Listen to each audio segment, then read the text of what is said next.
Hey parents and students, welcome back. Today we're going to be talking about the G7 chord and the troubadour song. First, I want to review our C chord that we did last week. So here's our guitar. We're going to put our thumb back here. Remember to bring it way, we call this down the neck. Go way down the neck. If you have your thumb up here, you're not going to be able to reach that C very easily. So make sure you have a good thumb position back here.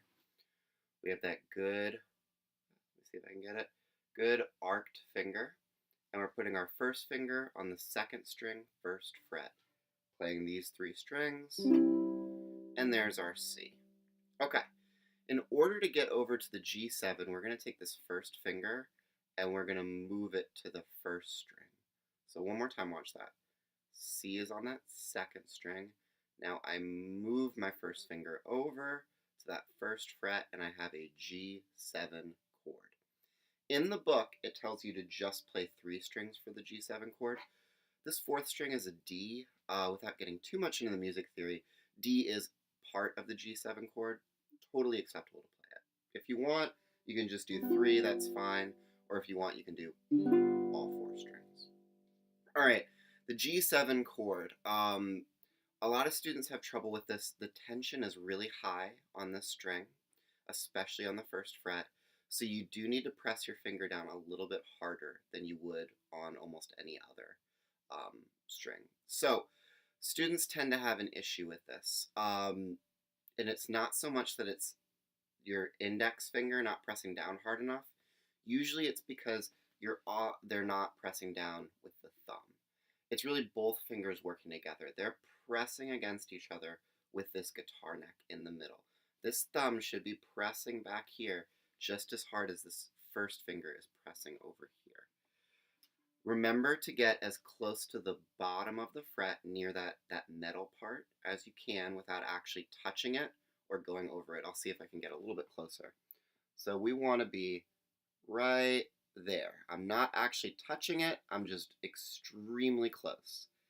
This is not good. I'm now on top of it. It's going to give me that buzz sound. If I go over, now I'm on a totally different chord. So you want to be as close as you can. Press down hard, and I always say, when you're getting in position, don't worry about pressing hard. It's really as your thumb comes to do that strum, that's when you want to start pressing that first finger down a little harder. All right, so we have our G chord. I'm going to go ahead and strum.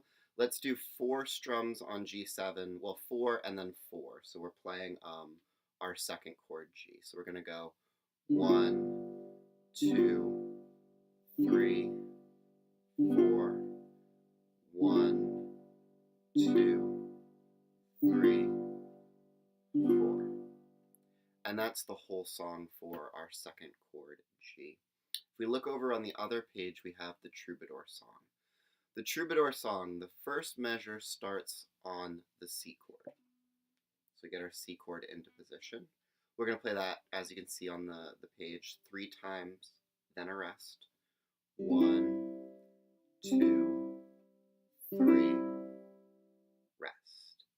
Now we're going to go to the G7 chord. You can see that chord chart on the top of the second measure.